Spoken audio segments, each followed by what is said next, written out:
Segunda carta de Paulo aos Coríntios, capítulo 5, a partir do verso 11.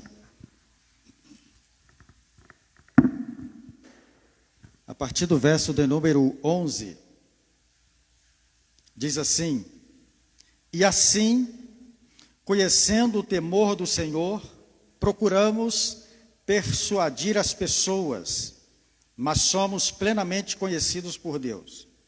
E espero que também sejamos reconhecidos na consciência de vocês.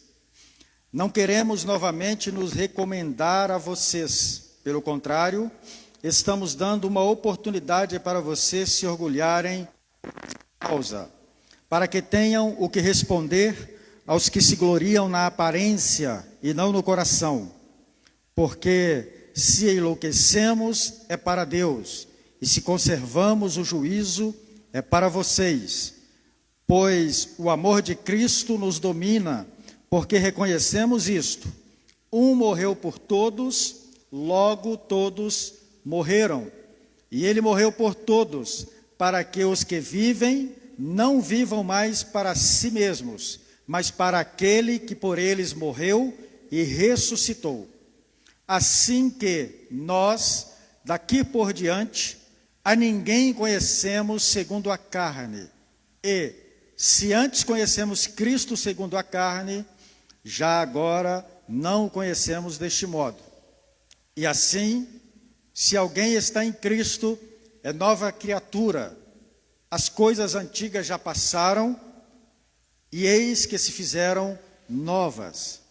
Ora, tudo isso provém de Deus, que nos reconciliou consigo mesmo, por meio de Cristo, ministério da reconciliação, a saber, que Deus estava em Cristo reconciliando consigo o mundo, não levando em conta os pecados dos seres humanos, e nos confiando a palavra da reconciliação.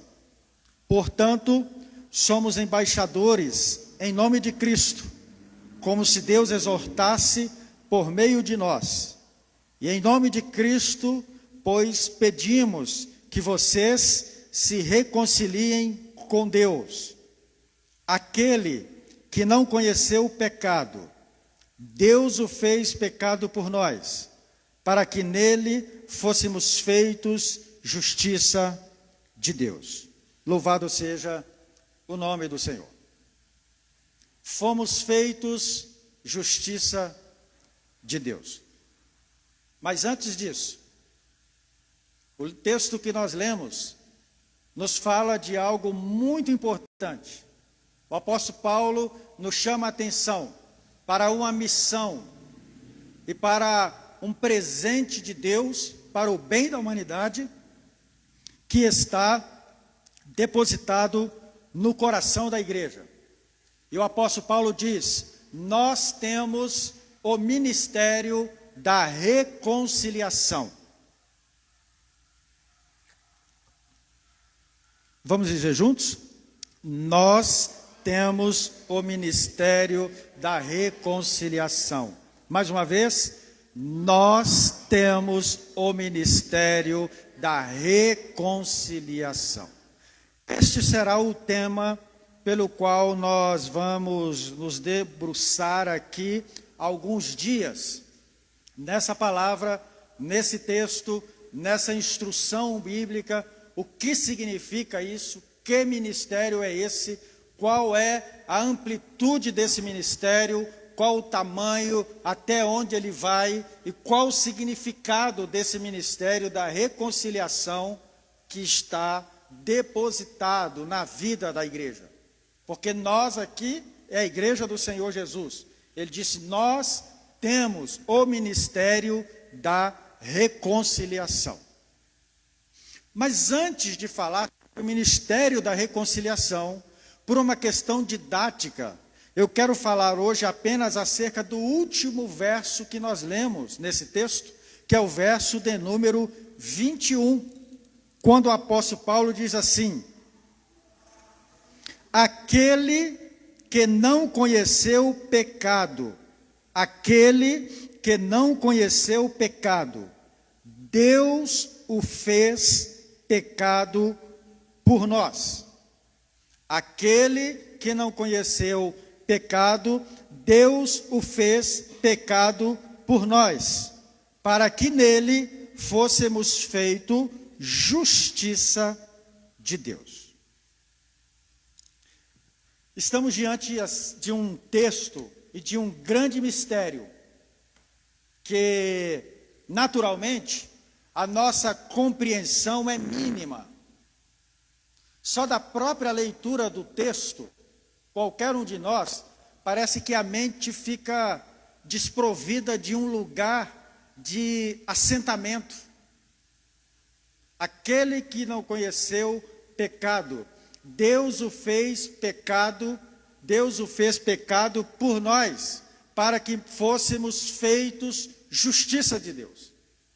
É um texto de difícil compreensão, de entendimento e, acima de tudo, de assimilação prática. No entanto, eu vou me atrever a começar a falar sobre reconciliação, trazendo o último texto, ou a última informação que o apóstolo Paulo nos apresenta aqui. E tem 4 coisas importantes que eu quero aproveitar o pequeno tempo que tenho hoje para trazer a você. 4 coisas nós temos aqui. Primeiro, o benfeitor. Segundo, nós temos um substituto. Terceiro, nós temos os substituídos. E em quarto lugar, nós temos um porquê. Diz aqui o texto que nós lemos que qualquer uma pessoa simples, leitor das Escrituras, ao ler esse texto, vai dizer o seguinte: aquele que não conheceu pecado, Deus o fez pecado por nós. Então a primeira pergunta que a gente vai fazer é a seguinte: quem fez o quê? Quem está fazendo aqui? O texto diz que Deus, algumas traduções bíblicas dizem assim, Ele fez por nós. Então, em primeiro lugar, nós identificamos nesse texto um benfeitor. E quem é esse benfeitor?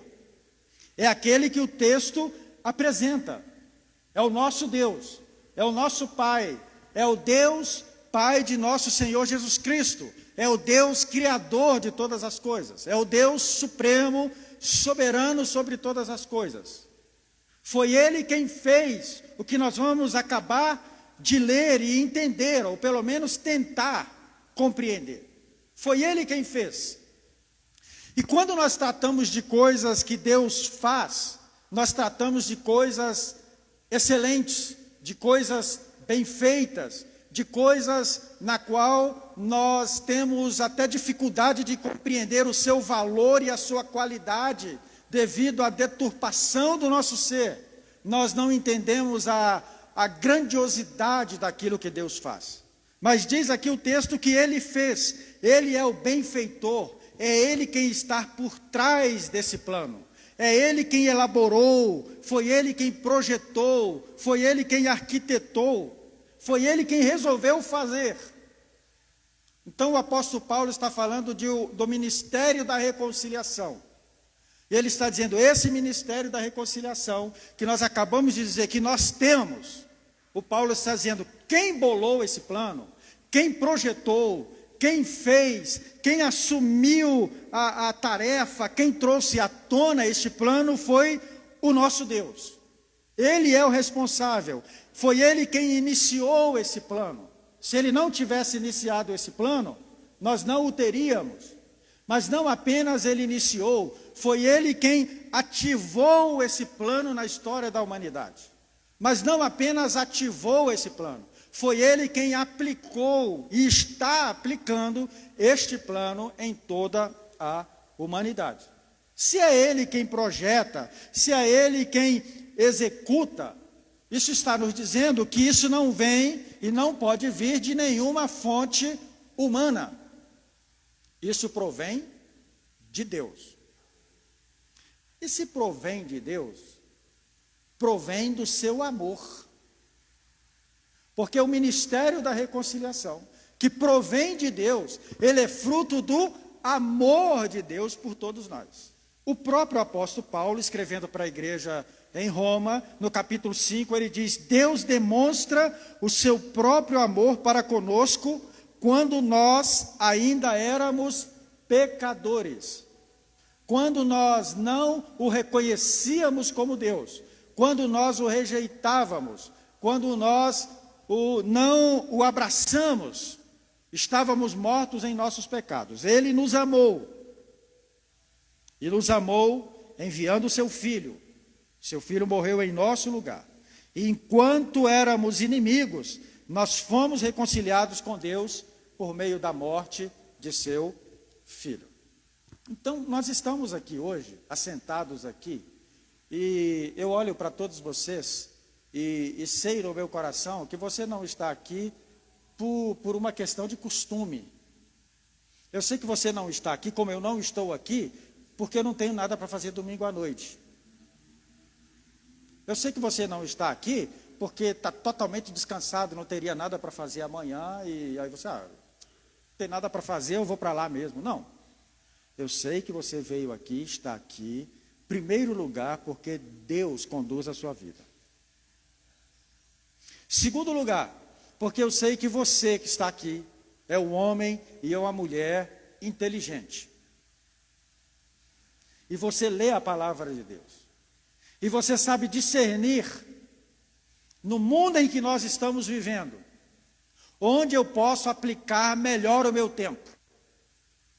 Onde eu posso, de fato, servir a Deus com integridade de coração e crescer na consciência do Evangelho. Um dos motivos de oração nosso dessa semana, se você ainda não leu, corra lá no grupo da IPC e dê uma olhadinha lá. O nosso primeiro tópico do mural de oração dessa semana é: para que o Senhor encha o nosso coração e a nossa mente da sua palavra. E essa é a oração pela nossa comunidade essa semana. Para que o Senhor encha o nosso coração e a nossa mente da sua palavra. Porque esse é o único meio que nós temos de nos tornarmos justiça de Deus num mundo de injustiças. Mas como isso funciona? Deus planejou. Deus que nos amou, Deus que nos ama, em sua rica misericórdia, diz Efésios capítulo 2, verso 4. Pela sua grande misericórdia com quem nos amou, Ele nos concedeu a salvação. A reconciliação, a nossa salvação, sermos feitos justiça de Deus, não é algo que nós pudéssemos produzir. Reconciliação com Deus não é algo que nós pudéssemos fazer ou deixar de fazer. Não é algo que nenhum de nós aqui pudesse construir, ser reconciliado com Deus. Nenhum de nós teria essa ideia. Nenhum de nós chegaria ao ponto da capacidade de imaginar isso. Eu preciso ser reconciliado com Deus, se não partisse do próprio Deus.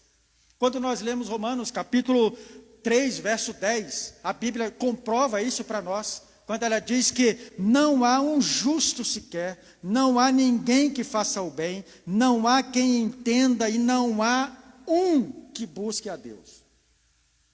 Quando a Bíblia diz que não há um que busque a Deus, ela retira a possibilidade da reconciliação das mãos humanas. Não há ninguém que busque a Deus. E Deus, então, por seu amor, misericórdia e por sua grande compaixão por nós, Ele olhou para nós, nos amou e disse: eu vou reconciliar você comigo mesmo. E como Deus faz isso? Ora, isso é muito interessante, porque uma das grandes proposições das religiões é nos reconciliar com Deus. Aliás, a palavra religião significa religare, religar com Deus, fazer alguma coisa para você apaziguar o Deus que você chama de Deus e a partir daí você se reconciliar com Ele. Só que o profeta Isaías, já lá muito tempo atrás, disse que as nossas religiões, os nossos cultos humanos são como trapos de imundície. Jogou por terra e falou: essa tentativa humana de reconciliar com Deus não vale absolutamente nada. Porque nenhum homem é capaz de se reconciliar com Deus a partir da sua própria vontade. Então o apóstolo Paulo está dizendo, nós temos o ministério da reconciliação, mas esse ministério da reconciliação, ele provém de Deus. Deus foi quem criou, Deus quem estabeleceu, Ele é o arquiteto. Ora, quando você vai construir uma casa, você contrata um arquiteto, ele faz o desenho, e o arquiteto, eu acho que é mais ou menos isso, vai orientando o engenheiro, que vai orientando o pessoal para fazer a obra conforme aquilo que foi projetado pelo arquiteto. A reconciliação é assim também. Há um arquiteto, há alguém que projetou e disse a reconciliação é assim. Então ele é o benfeitor, ele é o arquiteto da nossa reconciliação. E como ele fez isso? Em primeiro lugar, para que houvesse reconciliação, precisaria que alguém morresse pelos pecados. Era necessário que houvesse derramamento de sangue para perdão dos pecados. Mas não havia um ser humano capaz de morrer, nem por si mesmo, nem por outra pessoa, para que pudesse perdoar os seus pecados. Lembram de que disse o apóstolo Paulo? Não há um justo sequer. Bom, já que não há ninguém, nenhum ser humano que se qualifique, então o texto diz que aquele que não conheceu o pecado, Deus o fez pecado por nós. Aquele que não conheceu o pecado, Deus o fez pecado por nós. E quem é esse que não conheceu o pecado e Deus o fez pecado por nós? Jesus Cristo. Isso aqui é muito importante, porque aqui já desqualifica, esse texto do apóstolo Paulo, desqualifica qualquer uma pessoa, qualquer ser humano que se apresente como Salvador. Ele disse, aquele que não conheceu o pecado. Mas a Bíblia diz que todos pecaram e destituídos foram da glória de Deus. E aí o que acontece? O próprio Deus precisa enviar o seu Filho, porque não há nenhum homem que pudesse nos substituir. E eu acho muito interessante, porque tinha de ser um homem sem pecado. E a única maneira de ser um homem sem pecado é se esse homem fosse Deus, porque só Deus é sem pecado. Então Deus vai ter um homem sem pecado, e esse homem e esse Deus que vai se tornar homem, se torna um homem que é Deus sem pecado. Então, para resolver o nosso problema de reconciliação, Deus então diz, eu preciso ir, e eu vou na pessoa do Filho, sem pecado, vou colocar sobre ele todo o pecado, mas ele não tem pecado, para que possa corrigir ou anular o pecado que está sobre o povo, que eu quero reconciliar e fazê-los a minha justiça. Por isso que eu disse que é difícil de compreender, mas é isso que o Paulo está dizendo. Precisava ser alguém sem pecado, e esse alguém sem pecado receberia todo o pecado da humanidade e morreria com todo o pecado da humanidade para poder salvar a humanidade do seu pecado, porque ele, morrendo com o pecado de toda a humanidade, não tinha pecado e se tornou o substituto eficaz para salvar a humanidade que estava atolada no pecado. Veja que é um plano que humanamente é difícil de explicar. Veja lá, elaborar ou arquitetar. Mas esse é o plano da salvação. Esse foi o plano que Deus estabeleceu para que nós fôssemos reconciliados. E de fato, quando Jesus veio, ele foi reconhecido como sem pecado. Quando Jesus estava diante de Pilatos, sendo acusado, Jesus olhou para a multidão e disse, eu não vejo pecado neste homem, não vejo culpa nele. Todos os que estiveram junto a Jesus deram esse testemunho. Os ladrões que foram crucificados junto com Jesus, um deles disse para o outro, né? Você está reclamando aqui do lado? Nós estamos aqui porque os nossos atos merecem. Mas esse que está aqui, esse não cometeu nada para estar aqui. Os apóstolos que andaram com Jesus deram testemunho. João disse: nós andamos com ele, comemos com ele, dormimos com ele, nadamos com ele, pescamos com ele, estivemos dias e noite com eles, e ele era cheio de graça, de verdade, e nele não tinha pecado algum. O próprio Pai, quando Jesus desceu as águas, sendo batizado por João Batista, o Pai fez soar a voz do céu e disse: este é o meu Filho amado, em quem eu tenho prazer. Ou seja, nele não há pecado. Então Deus mandou o substituto, e ele veio sem pecado, mas levando todo o pecado. E o pastor Edilson leu no início da nossa celebração, Isaías 53, que o profeta Isaías explica isso. Ele diz: certamente ele carregou as nossas dores, carregou todos os nossos pecados, foi traspassado pelas nossas transgressões, foi esmagado pelas nossas iniquidades, e o castigo que nos traz a paz estava sobre ele, e pelas suas pisaduras nós somos curados, sarados, reconciliados com o Pai. Gálatas 3,13, o apóstolo Paulo vai dizer que Cristo nos resgatou da maldição, fazendo-se maldição por nós. Cristo nos resgatou da maldição, fazendo-se maldição por nós. Este é o plano, este é o substituto. E para que isso? Ou para quem? Aí o apóstolo Paulo vai dizer que aquele que não conheceu o pecado, Deus o fez pecado por nós, a igreja, por mim e por você. Nós somos os beneficiários, nós somos aqueles que recebemos o fruto e a bênção dessa arquitetura, desse plano de salvação e reconciliação de Deus. Foi para nós que Jesus morreu, foi para mim, foi para você que Jesus morreu. Foi por isso que Deus enviou o seu Filho para que morresse em nosso lugar.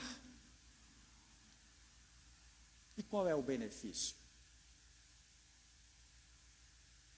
Aí termina o texto.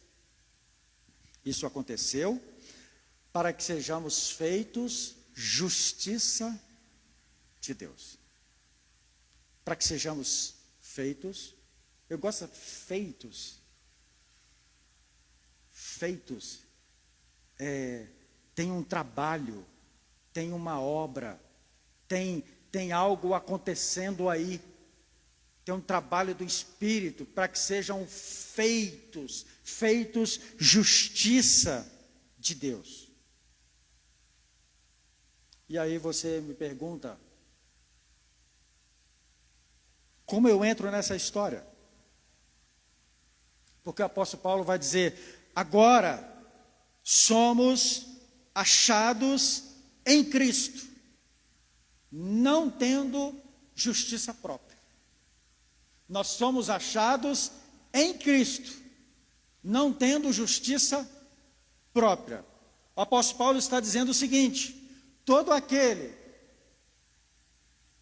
que, quando é procurado por Deus, Jesus disse que o Pai procura os verdadeiros adoradores, e aqueles que são procurados, e neles é encontrado apenas justiça própria, esses não são encontrados. Os que são encontrados pelo Pai são aqueles que estão em Cristo. Então, aqueles que estão em Cristo, esses são achados pelo Pai. Porque os que estão em Cristo porque não têm justiça própria. Ou seja, o apóstolo Paulo está derrubando aqui, irmãos, todo caminho de salvação baseado em justiça própria. E hoje nós vamos celebrar a ceia do Senhor. E o apóstolo Paulo diz que muita gente que participa da ceia participa de forma indigna. E o que é participar de forma indigna? Participar de forma indigna é quando nós não reconhecemos o sacrifício de Cristo. Quando nós assentamos à mesa do Senhor procurando os nossos méritos. Eu fui bem, eu estou bem, eu não fiz nada, eu fiz tudo que eu podia fazer, eu estou diante de Deus limpo, eu caminhei o que deveria caminhar. Pela minha própria justiça, ele diz, esse é alguém que participa indignamente. Mas aqueles que olham para Cristo e diz, Senhor, pela cruz e pelo sangue do Senhor Jesus eu estou aqui. Pela misericórdia do Senhor, é pelo amor do Senhor, é pela graça do Senhor que me fez caminhar e chegar aqui com uma consciência pura diante do Senhor. De que os pecados que cometi estão perdoados em Ti. E eu me assento à mesa, não porque eu seja o bom, não porque eu seja o melhor, não porque eu posso classificar aqui o que pequei ou deixei de pecar, não. Mas é porque eu reconheço e sei que no meu coração, no mais profundo do meu coração, eu ainda cometo pecados. Eu sei que a minha mente, a minha consciência, os meus pensamentos, os meus olhos, os meus desejos, se tudo isso, Senhor, fosse colocado diante de Ti, e eu trouxesse como justiça, eu não poderia nem entrar. Mas a graça do Senhor e o sangue da cruz, do Cordeiro de Deus, me limpa de todo o pecado.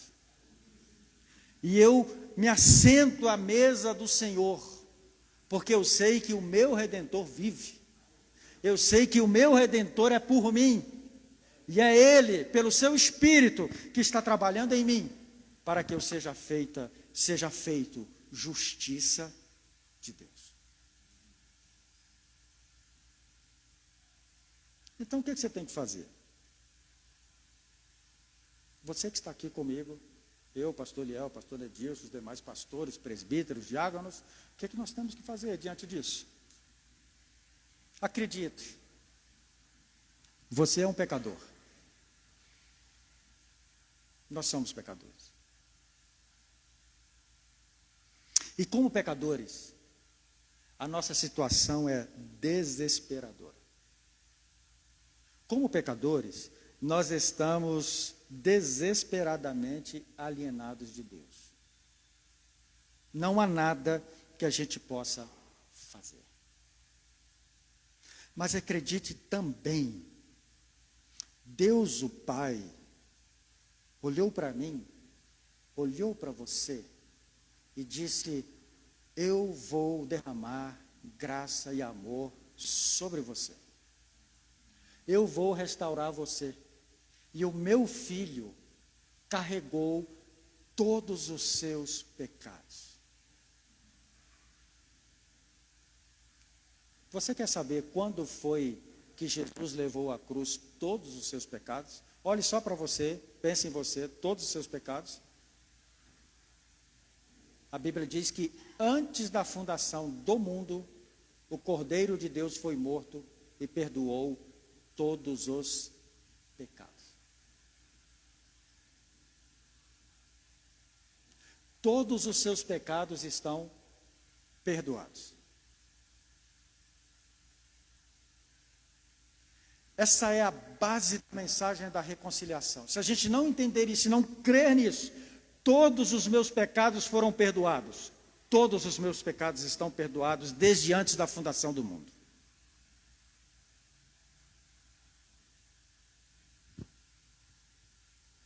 E você pode estar pensando aí, eu vou fazer como o apóstolo Paulo, já vou responder o que você está perguntando. Pastor Eliel, se eu pecar amanhã, os seus pecados estão perdoados. Todos os seus pecados estão perdoados. Agora, você só peca se quiser. Daqui para frente, você só peca se quiser. E se estiver disposto a não andar conforme a vontade de Deus. Você só peca se você não quiser obedecer à palavra de Deus.